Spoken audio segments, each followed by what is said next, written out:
우리 옆 사람에게 잘 오셨습니다. 한번 인사하십니다. 예, 잘 오셨습니다. 자, 마태복음 7장 말씀 가지고 우리 계속해서 말씀을 이제 나누고 있는데, 오늘은 우리가 정말 이제 18번 이제 암송 구절이라 해도 괜찮은 이제 그 말씀, 본문 7장 7절에서 12절 말씀 가지고 또 우리 함께 말씀의 은혜를 나누도록 하시겠습니다. 이런 이야기가 있습니다. 어떤 아이가 아빠에게 물었습니다. 아빠, 저 하늘에 하나님이 진짜 계셔? 아이, 그럼 하나님이 계시지. 그럼 저 하늘에 떠 있는 달 위에도 하나님이 계셔? 아, 그럼 저기도 하나님이 계셔.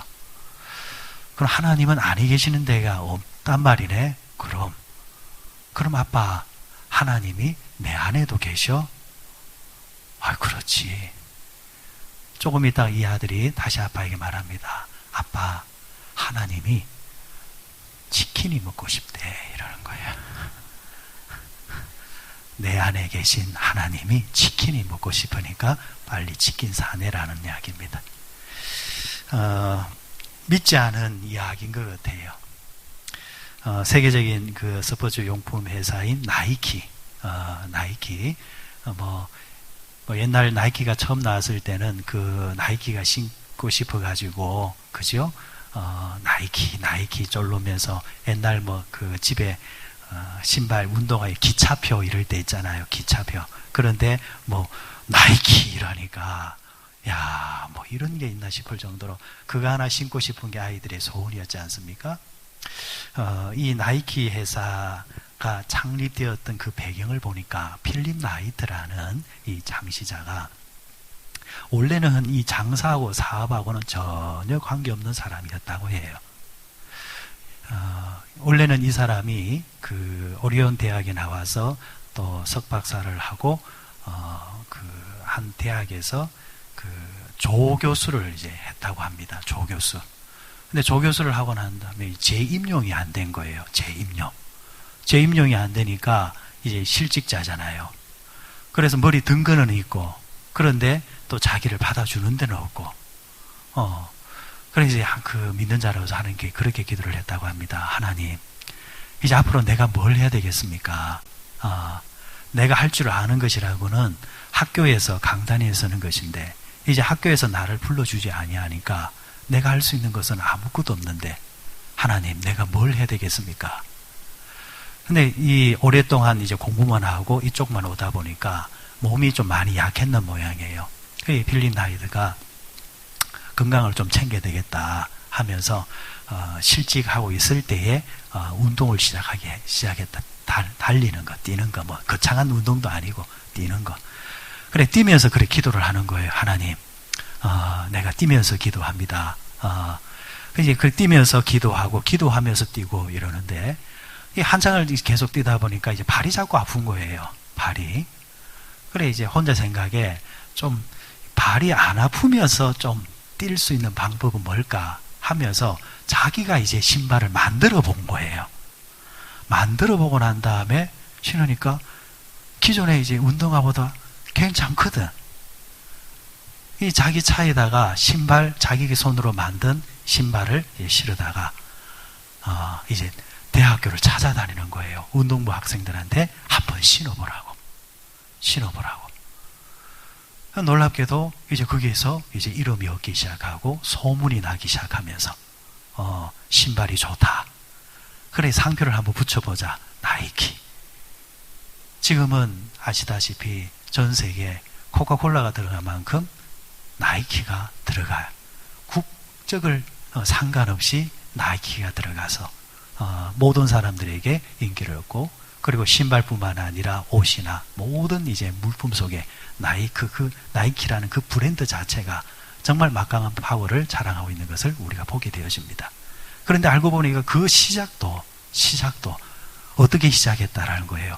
뛰면서 기도하면서 뛰었을 때에 시작은 정말 미약했지만은 상상할 수 없는 놀라운 창대함이 주어지게 되더라라는 말씀이 되겠습니다. 자, 그래서 이제 철학자 키에르케고르는 이런 이제 질문을 해봅니다. 키에르케고르란 이 덴마크 철학자가 아주 독실한 기독교인이었단 말이에요. 기도에 대해 설명을 할 때에 누가 기도가 무엇입니까? 이렇게 물었는 모양이에요. 키에르케고르가 이렇게 대답을 합니다. 왜 숨을 쉬세요? 이렇게 물었어요. 그러니까 그 답을 이제 질문을 받았던 사람이 순간적으로 난감하지요. 왜 숨을 쉬세요? 반대로 물으니까. 그러니까 키에르케고르가 똑같이 이렇게 대답을 합니다. 왜 숨을 쉬세요? 라는 거와 왜 기도하세요? 하고 똑같은 겁니다.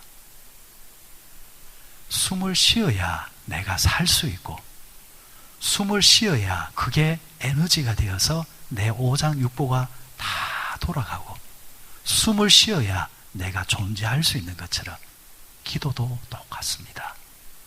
그리스도인은 기도해야 기도로 존재할 수 있기 때문입니다. 자, 그런데 여러분, 이렇게 성경에서도 기도하라 하고 성경에서 구하고 찾고 두드리라 이렇게 명령하면서까지 이렇게 말씀하시는데도 불구하고 왜 사람들은 기도를 잘 하지 않을까? 기도하지 않은 이유가 뭘까? 첫 번째가 그 사람이 영적으로 교만하기 때문입니다. 영적으로 교만하기 때문에 기도하지 않는다라는 거죠. 사람이 스스로 무엇인가 할 수 있다. 내 지식으로, 내 능력으로 할 수 있다라는 그 기대치가 크면 클수록 그 사람은 기도를 잘 하지를 않습니다. 그래 실제로 보면요, 식자층의 사람들이 복음을 받고 이제 예수님께로 넘어올 때 가장 힘든 게 뭐냐 하면은 이런 거예요. 내가 왜 구해야 되느냐? 내가 노력하면 되지. 왜 사람이 나약해가지고 신을 찾느냐? 내가 수고하고 땀 흘리고 내가 애써서 얻으려고 해야 되지. 왜 나약하게 신에게 구하느냐? 이 도전이 정말 많아요. 많아. 숨이 꼴깍꼴깍 넘어가는 그 순간에도 요게 안 무너지는 분들이 있어요. 그게 뭐냐 하면은 영적인 교만이에요. 영적인 교만. 영적인 교만이 있는 사람들은 하나님께 기도를 하지 않으려고 한다라는 것. 어떻게 보면은 제법 철든 이야기 같습니다. 의지하지 아니하고 구하지 아니하고 자신이 노력하는 것. 그러나 우리가 기도한다는 것은, 하나님께 구한다는 것은 기도의 대상인 하나님을 나의 아버지로 인정하는 것과 같은 것입니다. 겸손하면 겸손할수록 자기를 부인하고 하나님께 기도하게 되어져 있습니다. 두 번째가 하나님의 능력에 대한 불신 때문이다.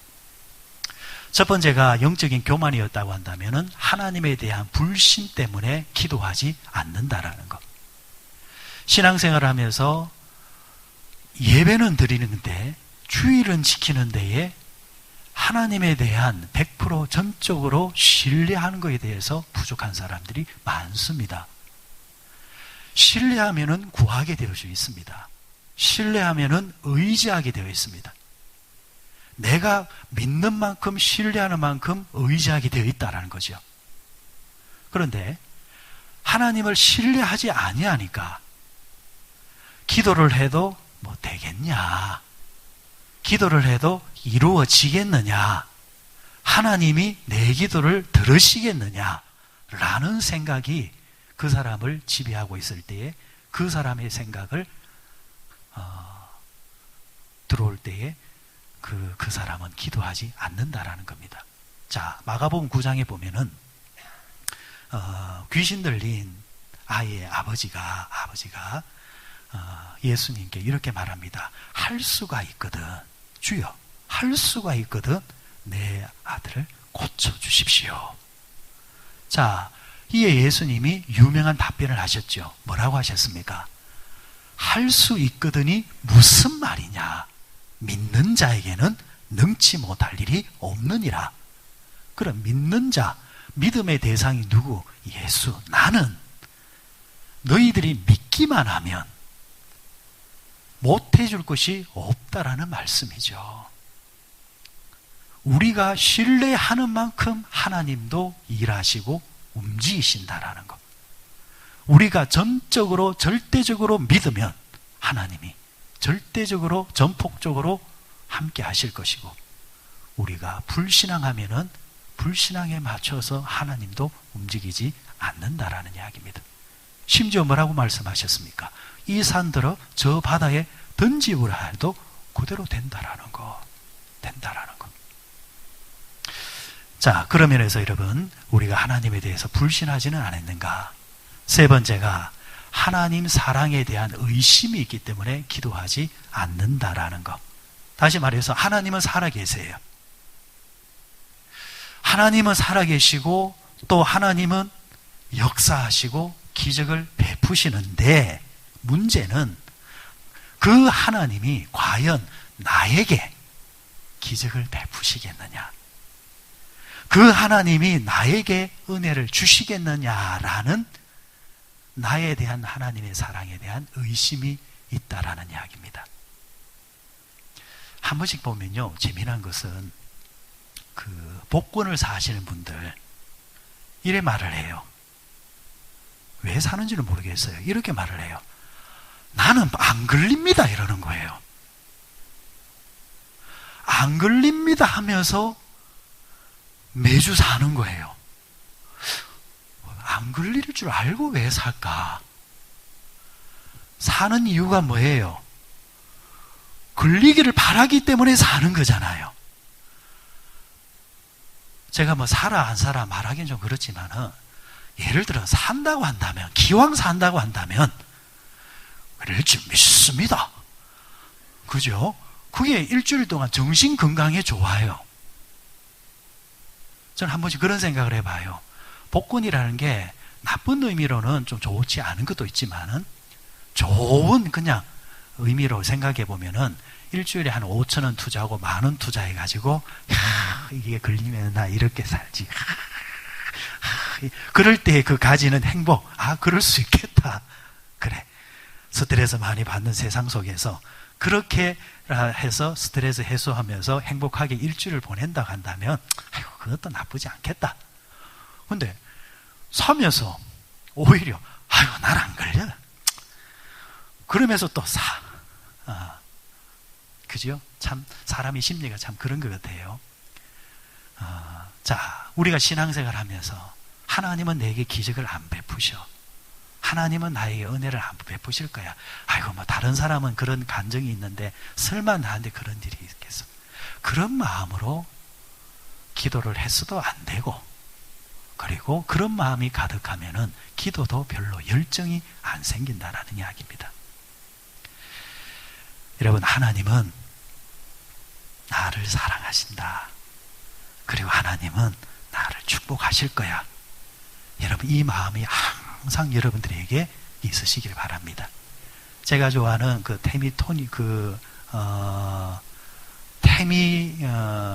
톤이라는 아주 책의 그 저자가 있는데, 이분이 쓴 책에 보면은 이런 이제 내용이 나와요.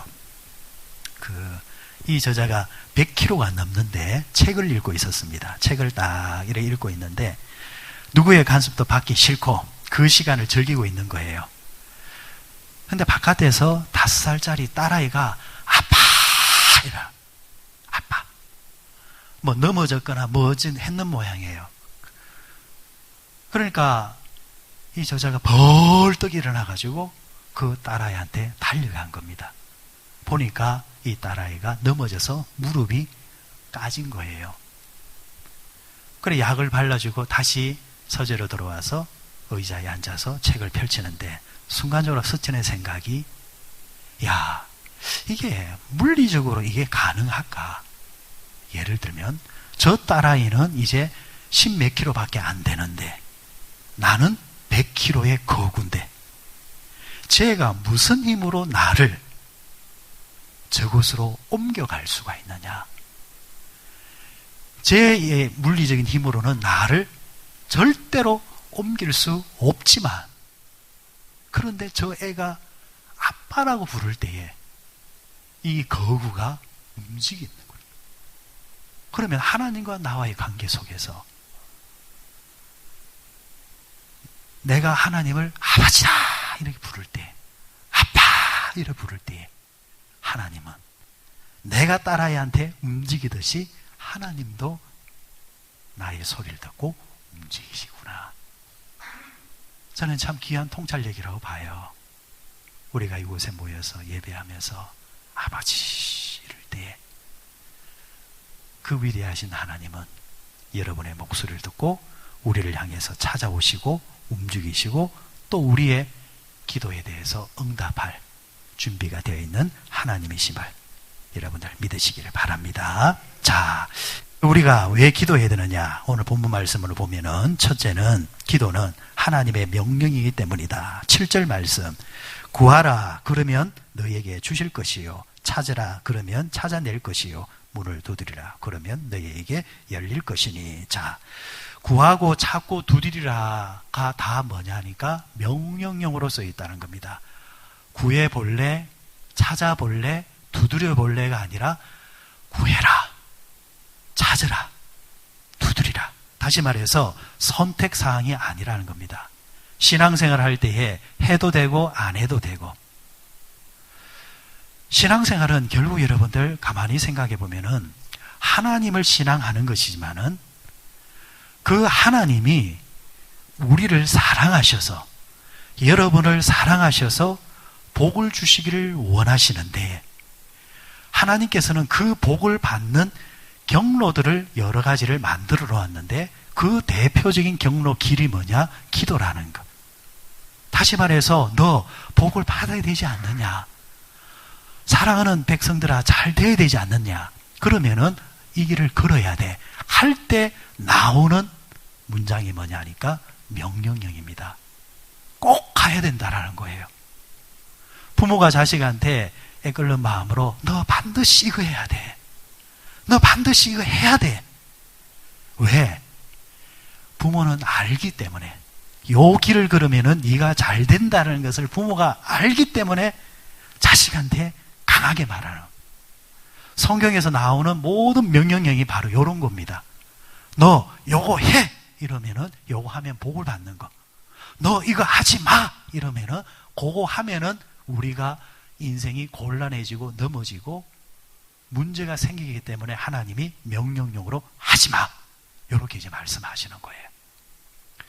자, 그렇다고 한다면은 이 말씀도 마찬가지입니다. 우리가 기도하면 너희들이 복을 받기 때문에 구해라. 구해서도 안 되면은 찾아라. 찾아도 안 되면은 두드리라. 그러면은 반드시 열릴 거야. 이렇게 우리에게 말씀해 주고 있습니다. 심지어는 여러분들 구약 성경 사무엘상 12장에 보면은 사무엘이 이런 유명한 말을 남겼죠. 나는 평생을 살아오는 동안 기도를 쉬는 죄를 범하지 않았다. 이 말을 다르게 말하면은 그리스도인에게서 신앙인에게서 기도를 쉰다는 것은 뭐와 같다는 거예요? 죄라는 거예요. 우리는 죄 이러면은 도둑질하면 죄, 살인하면 죄, 거짓말하면 죄. 이렇지만은 성경은 기도를 쉬는 것도 죄라는 거예요. 그러니까 해도 되고 안 해도 되고가 아니라 안 하면 죄라는 거예요. 그래서 우리도 기도를 쉬는 죄를 범하지 아니하리라 라는 이런 고백과 다짐이 있어야 되겠다. 자, 그리고 또 오늘 본문 말씀 8절을 보시면 8절 말씀 다 같이 읽습니다. 시작. 구하는 이마다 받을 것이요 찾는 이는 찾아낼 것이요 두드리는 이에게는 열릴 것이니라. 이 말씀을 통해서 기도는 우리의 현실적인 어려움을 타개하는 방법이다. 자, 기도를 마음의 수양으로 생각하시는 분들도 있어요. 사실 또 기도의 영역 속에 들어가면은 마음이 수양되어지는 부분이 있습니다. 그런데 거기에 머물러 버리면 이거는 성경이 말하는 우리 기독교의 기도하고는 거리가 멀어요. 출발은 그럴 수 있어요. 혼란한 마음이 기도할 때 평정을 가지게 되어지고, 슬픈 마음이 기도하면서 위로를 받게 되어지고, 이런 이제 기능도 있어요. 그런데 이 기능은 어디에도 있느냐 하니까 절간에 가도 여러분 이 기능이 있어요. 절간에 가서 여러분 기도를 많이 하면 사람들이 이야기를 들어보면은 마음이 싹 비워진대요. 그래서 제가 왜 그렇게 비워질까 가만히 보니까 그럴듯해요. 이유가 있어요. 왜? 여러분, 우리는 와서 이렇게 뭐 기도하고 하지만은 그분들은 기도할 때 그 절간이라면 대충 어디로 올라가야 돼요? 산으로 올라가야 돼요. 산으로. 요즘은 암자리에서 이 시내로 많이 내려왔지만은 예전에는 절은 무조건 산이에요. 산. 그러면은 산에 올라가야 돼요. 올라가는 동안 노동이 있어요. 절간에 가면 여러분 그 공양을 주잖아요. 공양 그거 주잖아요. 그게 맛있어요. 왜? 여러분 등산하고 나서 밥 먹으면요 얼마나 맛있는지 몰라요. 맛있을 수밖에 없어요. 근데 그분들이 그곳에서 기도를 할 때 보면은 우리처럼 앉아서만 기도하는 게 아니죠. 일어섰다가 엎드렸다가 일어섰다가 엎드렸다가. 우리는 뭐 100일 뭐 새벽기도 뭐 40일이라면 요즘은 순교하는 줄 압니다. 그래서 한국교회 40일 새벽기도가 없어지는 것 좀 같아요. 요즘은 일주일, 2주일 그것도 뭐 중리사안이 하는데 그분들은 여러분 몇 번째를 한대요? 1000배, 3000배. 근데 여러분 1000배 정도 일하면요 사람이 탈진이 생겨요. 탈진이. 3000배는 정말 큰 노동이에요. 3000배 하는 동안 이제 처음에는 막 이런 생각 저런 하다가 이제 어느 정도 넘어가면요 생각이 귀찮아진대요. 무아지경에 들어간대요. 그러다 보니까 그럴 수 있겠다. 그럴 수 있겠다. 세상의 종교에서도 기도는 마음의 수양 맞습니다. 그러나 기독교는 마음의 수양을 하는 종교가 아닙니다. 실제적인 문제를 해결하는 종교입니다. 왜? 하나님이 살아계시기 때문에. 하나님이 책 속에 있는 분이라고 한다면 수양으로 끝내야 됩니다. 그러나 하나님이 지금도 살아계시잖아요. 살아계신 하나님은 수천 년 전에 홍해를 가르셨다면 오늘도 가르시는 하나님. 수천 년 전에 오병이의 기적을 통해서 먹이시고 입히시는 하나님이라고 한다면 그 하나님이 오늘도 살아계시면 오늘도 충분히 그 일을 행하시는 하나님. 그죠? 자, 그러니까 실제적인 문제를 해결해 주시는 하나님이시기 때문에 우리는 그분에게 실제적으로 구하고 찾고 두드리게 된다는 겁니다. 신학자를 랑케라는 사람이 있는데 이 사람은 이 본문을 이렇게 해석을 하고 있습니다. 구하고 찾고 두드린다는 말은 우리의 인생의 현실적인 문제가 잃어버린 것이 있고 찾아야 될 것이 있고 다친 게 있기 때문에 구하고 찾고 두드린다. 옳은 말이죠. 우리가 살아가면서 지금 여러분 잃어버린 것들이 있잖아요. 물질의 잃어버림 아니면 건강의 잃어버림 아니면 자식의 잃어버림도 있을 수 있습니다. 인생에 다친 것들이 있습니다. 올려야 될 게 있단 말이에요. 그런 것이 있기 때문에 지금 우리에게는 기도가 필요하고 그 기도의 대상이신 하나님은 여전히 우리에게 응답으로 역사하신다. 시편 50편 15절에 이렇게 말씀하고 있습니다. 환난 날에 나를 부르라. 내가 너를 건지리라. 네가 나를 영화롭게 하리라. 어려움이 생기면 구할 것이 생기고 찾을 것이 생기고 두드릴 것이 생긴다면 하나님을 찾으라는 이야기입니다. 그러면 하나님께서 그 환난에서 우리를 건져 주실 것이다. 제가 이분의 이제 간증을 실제로 이제 집회를 통해서 들은 적이 있습니다. 김상태라는 집사님입니다. 한때 2000년대에 들어와서 한국교회에 간증하러 정말 가장 많이 이제 다니신 분 중에 한 분이라고 생각을 해요. 김상태라는 집사님이 포항 위에 있는 영덕에서 그 교회에서 집사 생활을 하고 있었습니다. 김상태 집사님입니다. 이 집사님이 물질을 하면서 이제 어부죠. 배 하나 가지고 고기잡이 하면서 살았는데, 이 고기잡이가 잘 되지 않아가지고, 빚을 내가지고, 배를 이제, 사오고, 뭐 이러다 보니까 집도 또 이제 또 저당이 잡히고 4억 5천만 원 빚을 졌대요. 4억 5천만 원.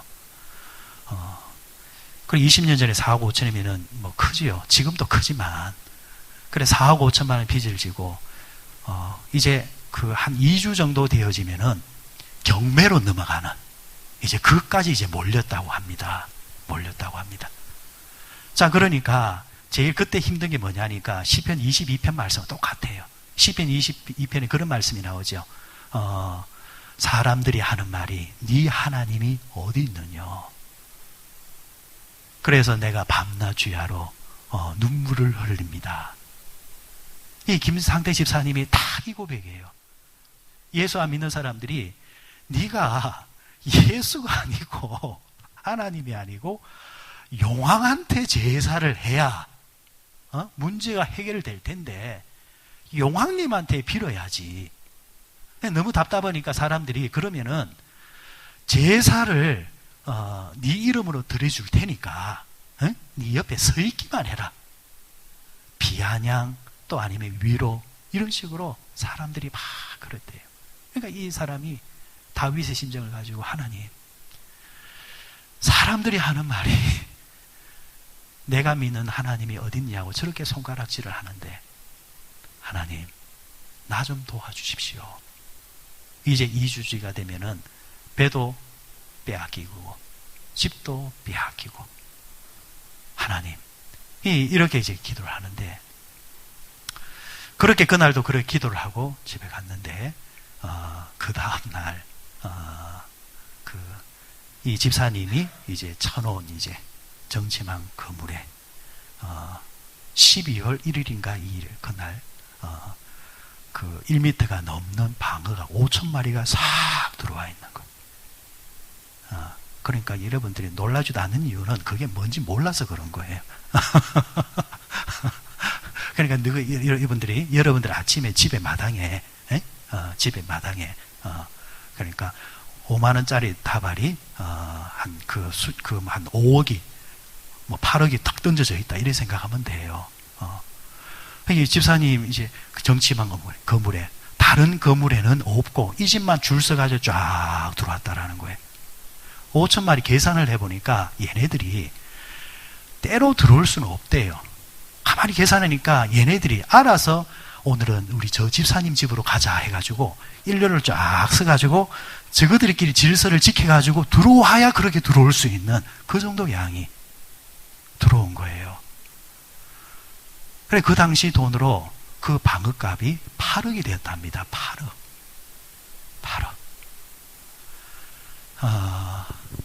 2주 뒤면은 배도 내놔야 되고 집도 내놔야 되고 하나님 사람들이 하는 말이 내가 믿는 하나님이 없다고 합니다.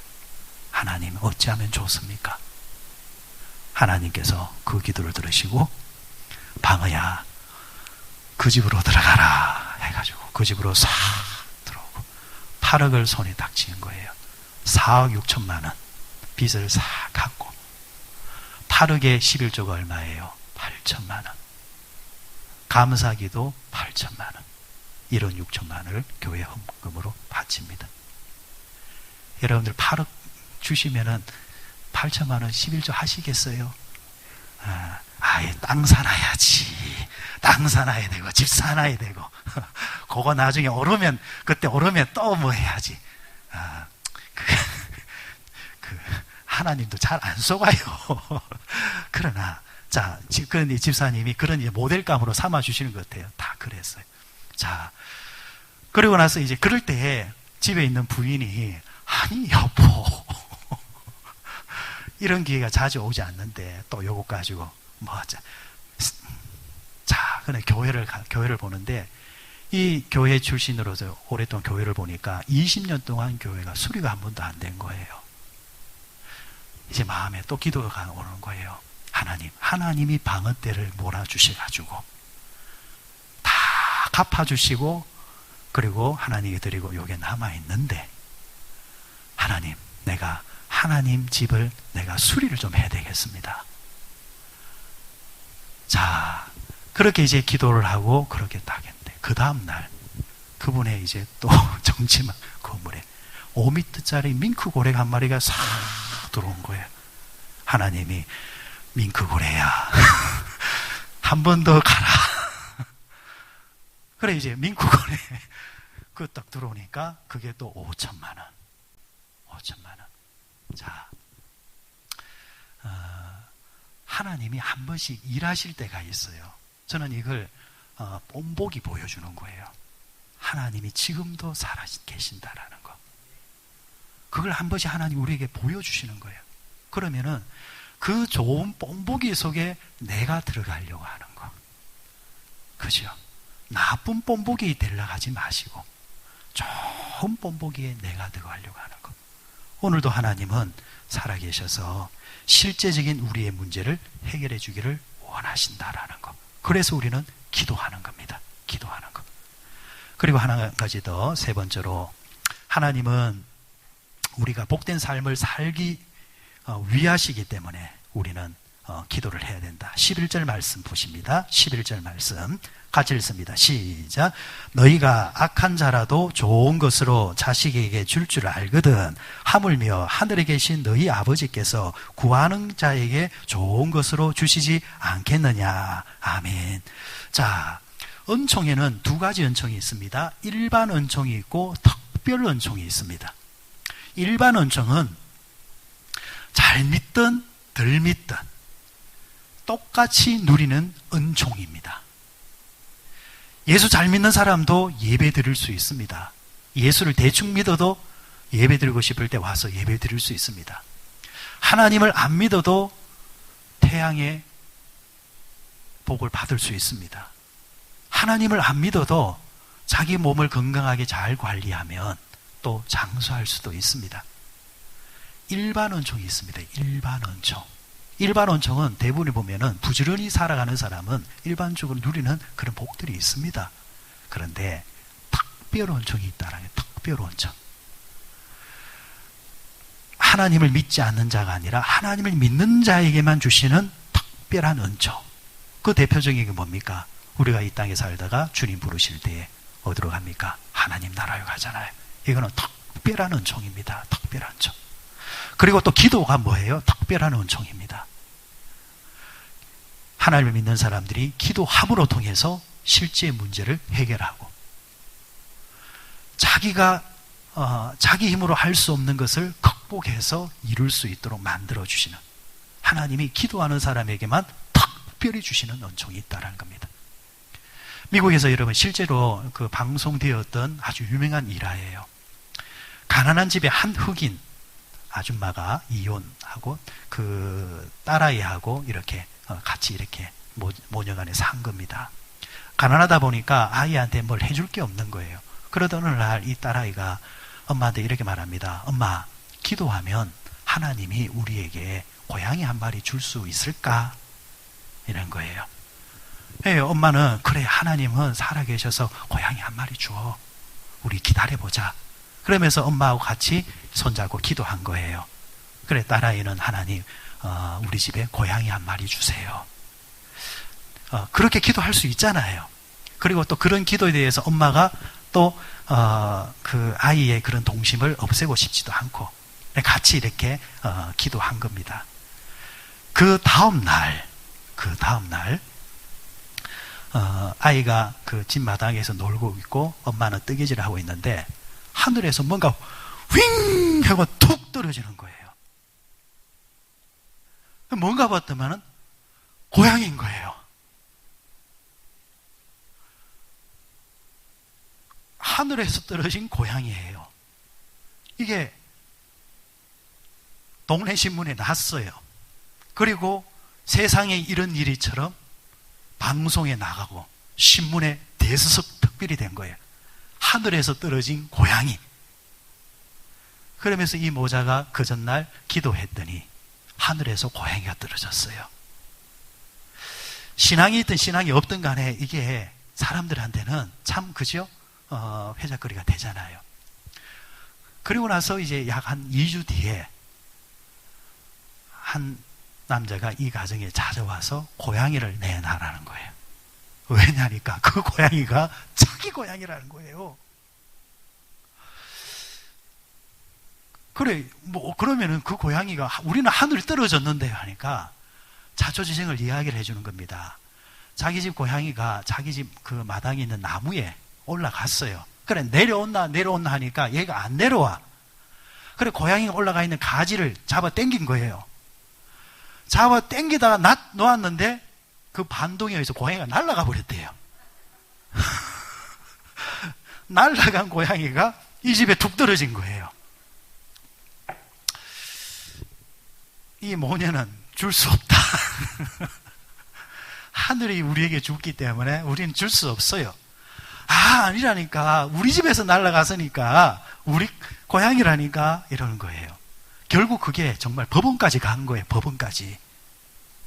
법원까지 갔는데 법원에서 실험을 한 거예요. 이 집과 이 집 사이의 거리가 약 300m. 그래, 실제로 나무에 그 고양이와 같은 이제 무게를 올려놓고 아무리 날려보내도 20-30m 밖에 안 날아가는 거예요. 어떻게 300m가 날아갈 수 있느냐? 이거는 하나님이 주신 것이 맞다라는 거예요. 이게 어찌 보면은 미국인의 그 정서기 때문에 이런 판결이 나올 수 있는 것 같아요. 또 그걸 또 인정하고 받으려고 하는 거. 여러분, 하나님은 신묘막측한 방식으로 사람을 위로하시고, 그래서 뜻밖이라는 게 있잖아요. 전혀 생각하지 못했던 지인이 나타나고, 전혀 생각하지 못했던 방법이 열리고, 그런데 그것 또한 하나님이 딱 준비해 놓으신 과정이라는 겁니다. 우리가 그것을 기대하기 때문에 우리가 뭘 하느냐? 기도하는 겁니다. 여러분, 아무리 막혀 있고 아무리 닫혀 있는 듯해도 하나님이 열면은 닫을 자가 없다 했습니다. 하나님은 오늘도 우리에게 주시기를 원하시고 찾게 하기를 원하시고 열어주시기를 원하십니다. 그 하나님을 믿는 우리 성도 여러분, 여러분의 삶을 위해서 기도하시고 또 구하고 찾으셔서 단순히 이제 하나님을 믿는 것뿐만이 아니라 믿는 자에게 주시는 복도 겸하여 누리며 살아가는 우리 성도들 되시기를 주의 이름으로 축원드립니다.